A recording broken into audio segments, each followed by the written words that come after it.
अस्सलामुअलैकुम टू आल संगत, क्या हाल है जनाब? ठीक ठाक हो? उम्मीद करें हैं सारे भैन बिरा ठीक ठाक हो सन। अल्लाह पाक सारे बिरावां दे माल जान इज़्ज़त आबरू हर शे दी हिफाजत फरमाए ते अल्लाह पाक सारे मुसलमानां दियां बच्चियां दे नसीब बचे फरमाए। अज जनाब बहुत कीमती टॉपिक असां डिस्कस करेंदे पे अपने बिरावां दे नाल रवायती शीप फार्मिंग और मॉडर्न शीप फार्मिंग। ये विच सब अगे यानी कि गोट फार्मर वास्ते भी लाजमी है और उन्होंने वास्ते भी मुफीद साबित हो सी। सब तो पहले सवाल का जवाब राती एक दोस्त का तुसा कमेंट कल वाली वीडियो रात वाली दी पढ़ा हो सी।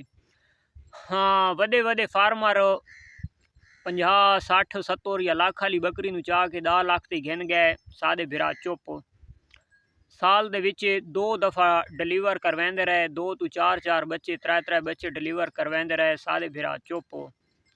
अच्छा जनाब 12 तो 14 महीना ते गेम गई जल्ले आसू पासू दिठोने भाई असां लुंड पै मरेने उन्होंने अपने आप दे विच आ गई। दूध जानिया वीडियो देख के कमेंट्स कहते ना दे दिठे उन्हें ते ना कहीं कीते। 14 महीना ते गेम गई तो सादे दोस्त चुप। गल 16 महीना तो असां खड़ी है और 10 भेदा के विचू बिल्कुल बटेरे बटेरे जदियाँ भेदा होवन और 16 महीना दे 6 लाख प्रॉफिट असां जनाब वंज कढ़िए। वो भी सिर्फ एक बच्चे दुते 2 भी नहीं 3 भी नहीं। तो सादे दोस्तों के मैसेज आ गए और कमेंट्स आ गए। बड़ी खुशी थी है। मज़ा ता आंदा है जिले अगू जोड़ बराबर का होवे टाकरे की चासवी ता आंदी है। खाली तो बंदा इं बस दूर दे विच वट्टे मारी रहा है। तो ये जड़ा सादा दोस्त आदा प्याई कि मैं उसनों तले रिप्लाई भी किया कि लाला तुआदे कोल कितने जानवर हैं। तो भाई और लिखे कि सादे भाई कोल जानवर हैं। पहले नंबर दोते बंदा गल वो करे कि जेड़ी दोते बंदा आप प्रैक्टिकल कीती वदा होवे। आसू पासू सुनिया सुनाइया गल्लां दोते ज़्यादा कान थोड़े धरे करो।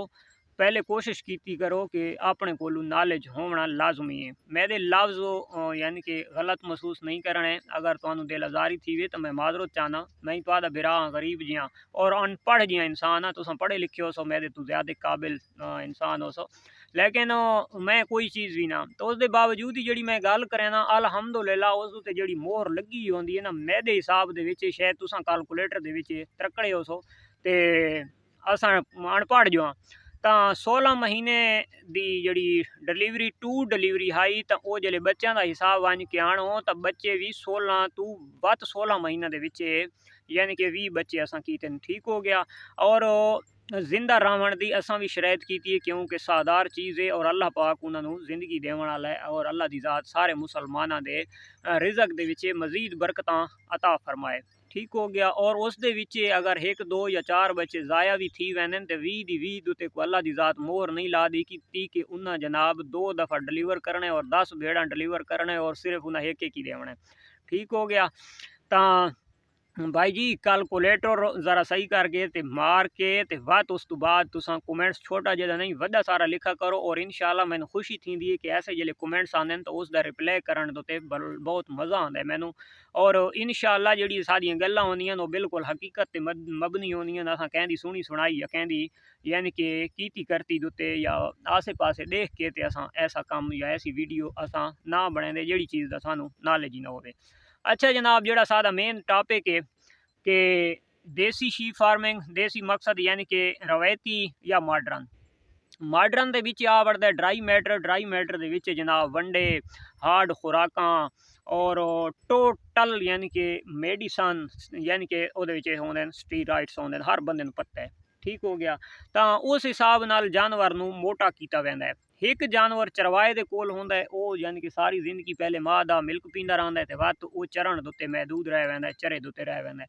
जेड़ा मॉडर्न गोट फार्मिंग वाला जानवर है वो अगर गोश्त कढेंदा है 20 किलो और जेड़ा है रवायती फार्मर दा जानवर वो अगर गोश्त कढेंदा है 10 किलो तो अगर उसकी ताकत का अंदाज़ा लाया जाए या उस दे विच यानी कि प्रोटीन लेवल का अंदाज़ा लाया जाए तो तकरीबन जेड़ा गोश्त है ना रवायती वाला तो वो बहुत कीमती है क्योंकि सादे कोल इस टाइम भी अजे तक खैर सादे कोल तो रवायती तरीके नाल फार्मिंग हो रही है और फार्मिंग का इत्थे लफ्ज़ इस्तेमाल घट हो रही है। आसे पासे शहरों के ज़्यादा हो रहा है। सादे कोलू ज़्यादातर वो फिलाने ने अजड़ बना ले तो फिलाने ने अजड़ बना ले फिलाना की करता है अजड़ चरांदा है बस गल मुख्तसर ये आ गई गल रवायती। आज तो कोई अरसा पहले भी इह होंदी आई और इस टाइम भी लोग जिहड़े खासकर साडे कोल भी आसे पासे शहरां दे विच रहिंदे न, मजदूरियां करेंदे न या अपना कोई बिजनेस इन्हें तो जिल्ले आंदे न तां ओह तो साडे नाल भी इह राबता करेंदे न, यार घर दा पल्ला होया कोई जानवर यानी कि देसी जानवर को गोल के देओ कुर्बानी वास्ते। तो यानी कि वह घर का पल्ला होया जानवर घेंदे घर का पल्ला होया तो होंदा चारे दे उत्ते पल्ला होया,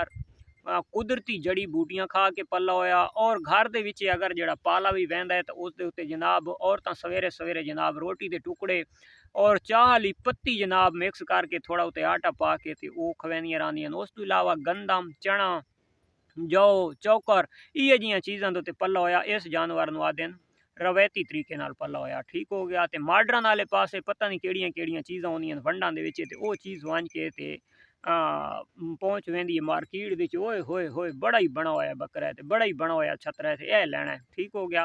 तां लेकिन असल दे विच चीज़ कुछ होर होंदी। अजकल जियां जेहड़ा ना मॉडर्न शीप फार्मिंग या गोट फार्मिंग आ गई है तो इयां यार असां अजकल दे मम्मी डैडी लोग भी इन यार मॉडर्न आ गए तो असां सिर्फ जेहड़ा ना उत्तू बनावट जानवर दी देखनी है, उस दे अंदर नहीं देखना कि उस दे विच असल चीज़ के उसदे विच क्वालिटी के या उसदा गोश्त भरा कियां गया है, इंजैक्शन ला ला के भरा गया है कि या वो रवायती चारे खा के रवायती जड़ी बूटियां खा के ते वो जनाब पल्ला गया। ऐसी कोई गल नहीं, बस नाम वही जनाब चल रहा है गोश्त दा जनाब बकरे दा ते छतरे दा भाई छोटा है ते वड्डा है, बस गल महदूद हो गई है। वरना जेड़ा ना गो जी मॉडर्न फार्मिंग आई, मॉडर्न फार्मिंग आवाम नू बीमारियां दी घर सीधी पुछो तो मुबतला देता है। ये मैदा एक नाल है जे टिब्बां दे विच रावण वाला, समझ आइए ना। ये सामने भेदां चरदियां खलोतियां ते पर सारे टिब्बे न तां। और जेड़ा रवायती तरीके नाल जानवर पल्ला होया सी तो उस दे विच अलहमदुलिल्लाह ऐसा सिस्टम ना हो सी। हुण मॉडर्न गोट फार्मिंग है या मॉडर्न शीप फार्मिंग है, उन्हां दे जानवर नू अगर असां छुड़ां ते उस नू टोटल अगर असां 4 एकड़ दूरी दे उत्ते अगर घिन के वेजां तो उन्हां दी जबान अपने मूँह विच नहीं खलोंदी, फड़कण ते आ वड़दे न। और रवायती तरीके वाले पासे आ वेजां इत्थे चंगी तो चंगी महंगी तो महंगी भेड़ और महंगी तो महंगी बकरी पूरी दिहाड़ यानी कि इत्थे ग्रेजिंग भी करदी रहिंदी है और चरदी भी रहिंदी है और टिब्बां दे विच टुरदी भी रहिंदी है रोही वाले टिब्बां दे विच। उस दे बावजूद भी वो जानवर सेहत दे विच भी ठीक होंदा है और उस जानवर नू तलखी भी नहीं होंदी। ते जेड़ा मॉडर्न दे विच पल्ला होया है तो वो जानवर चांद एक कदम भी नहीं टुर सकदा, बस ओहदा खाण तक महदूद होंदा है ते बस जेड़ा ना इंजैक्शन तक महदूद होंदा है और बस छां दे उत्ते रहण तक महदूद होंदा है। और साडा जानवर सुबह ले अगर पानी पी के आवे तो शाम तक उस जानवर नू अगर रवायती तरीके वाला पल्ले उन्होंने पानी ना मिले तो वह गुजारा कर गिंदा है। और मॉडर्न गोट फार्मिंग या मॉडर्न शीप फार्मिंग वाला जानवर अगर उसनू एक 3 तो 4 घंटे पानी ना मिले तो वह जानवर मरण तक पहुँच वेंदा है, यानी कि उसका इतना हालात खराब हो वेंदा है कि पानी सिवा वो नहीं रह सकता, क्योंकि उसके अंदर इतनी एक हीटअप होंदी है, इतनी उसके अंदर तपश होंदी है। ਤਾਂ ਇਹਨਾਂ ਚੀਜ਼ਾਂ ਦੇ ਉੱਤੇ ਫੋਕਸ ਕਰਨਾ ਚਾਹੀਦਾ, ਖਾਸ ਕਰ ਜਿਹੜੇ ਸ਼ਹਿਰ ਦੇ ਨਜ਼ਦੀਕ ਰਹਿੰਦੇ ਨੇ ਪਿੰਡਾਂ ਥਾਵਾਂ ਦੇ ਉੱਤੇ ਜਾਂ ਜਿਨ੍ਹਾਂ ਦੇ ਕੋਲ ਥੋੜਾ ਬਹੁਤ ਰਕਬਾ ਹੈ ਜਾਂ ਗਰੇਜ਼ਿੰਗ ਏਰੀਆ ਯਾਨੀ ਕਿ ਨਾਲ ਕੋਈ ਸਰਕਾਰੀ ਵਗੈਰਾ ਰਕਬਾ ਹੈ ਤਾਂ ਉਸ ਇਸ ਚੀਜ਼ ਨੂੰ ਯਾਰ ਆਮ ਕਰੋ। ਇਹ ਪੁਰਾਣੇ ਦੌਰ ਨੂੰ ਵੱਧ ਇੱਕ ਦਫਾ ਵਾਪਸ ਗਿਣ ਕੇ ਆਣਾ, क्योंकि तुहाडे कोल भी बेशक तुसां आप भी मॉडर्न, तुहाडे बिजनेस भी मॉडर्न, तुहाडा सारा सिस्टम भी मॉडर्न, ते तुसां गोट फार्मिंग या शीप फार्मिंग दे शौक कर रहे हो ना तो थोड़ा जिहा एक उन्होंने देहाती माहौल दो, उसनू जनाब रवायती माहौल दो। बेशक तुसां यार थोड़ा बहुत उस दे विच पाओ, तुसां जानवर की क्वालिटी चेक करो कि जानवर नू कितना एक चारा चाहिए और कितनी ग्रेजिंग दे नाल अगर इसका पालबा नहीं हो रहा तो तुसां अगर ड्राई मैटर वाले पासे वेंदे हो तो उहदे विच गंदम जौ कणक चौकोर इह जिहियां चीज़ां उस दे विच तुसां पा के ते उसनू खिलाओ तो वह कुदरती चारां दे विच आ वड़दी है और बेकीमती और ताकतवर खुराक है। लेकिन जानवर नू जिहड़ा तुसां माहौल देना है तो वह माहौल एक तुसां रवायती तरीके वाला देओ, ताकि तुहाडे कोल भी शहर लाहौर है, गुजरांवाला, सियालकोट जो भी है तो तुहाडे कोल भी आज तो 25-30 साल वाला यानी कि वह पहला रिवाज वापस आवे कि तुहाडे कोल बंदे बेशक पा के तो पैंट पतलून आवें चढ़ के तो वड्डियां वड्डियां गड्डियां ते आवें लेकिन आखें यार कोई घर दा पलिया जानवर हैगा तो तुसां इही आखो भाई जी साडे कोल तां सारे ही रवायती तरीके नाल ने। तो यार 500 रुपया 400 रुपया या 1000 रुपया घट प्रॉफिट आवड़ सी उसकी प्रॉब्लम नहीं है, लेकिन उस दे विच बरकत बड़ी है। अगर तुसां कैलकुलेशन करके आसो, अगर मॉडर्न वाले जिले वो हिसाब अगर करके आवें तो रवायती वाले का जानवर मॉडर्न वाले का विके 80,000 रुपए का और रवायती वाले का विके ना 50,000 रुपए का।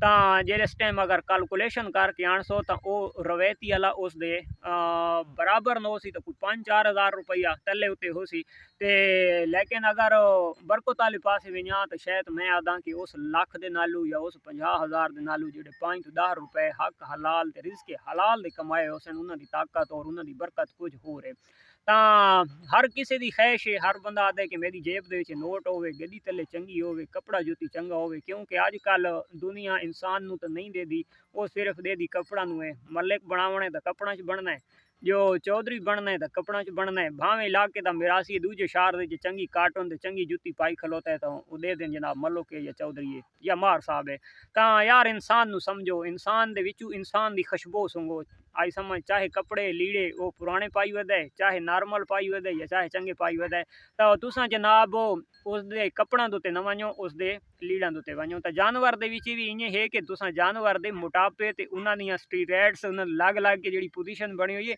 उस नूं न देखो तुसा जानवर दी मेंगण नूं देखो कोई जानवर किश चारा खा के रवायती तरीके नाल पल के आए या ये टीका नाल पल पल के आए तो उम्मीद करने आ कि अज दी वीडियो सारे भरावां नूं समझ आ गई हो सी ते अगर कोई सवाल होवे तो ताबेदार अखी नूट के तुसा जनाब कमेंट्स छोटे छोटे नहीं वडे वडे लिख छोड़े करो लेकिन इंग्लिश तुसा उर्दू दे विच लिखे सो तो मैं पढ़ गया सा भावें तुसा जितनी भी लिख सकते हो तो इंग्लिश नू इंग्लिश दे विच लिखे सो तो वो चीज़ मेरे कोलों नहीं पढ़ी वेंदी ते इंशाअल्लाह अगर किसी भाई दा किसी दोस्त दा यानी कि कोई सवाल होवे तो मोस्ट वेलकम मिलते हैं इंशाअल्लाह नेक्स्ट वीडियो तब तक दे सो इजाज़त अल्लाह हाफिज़।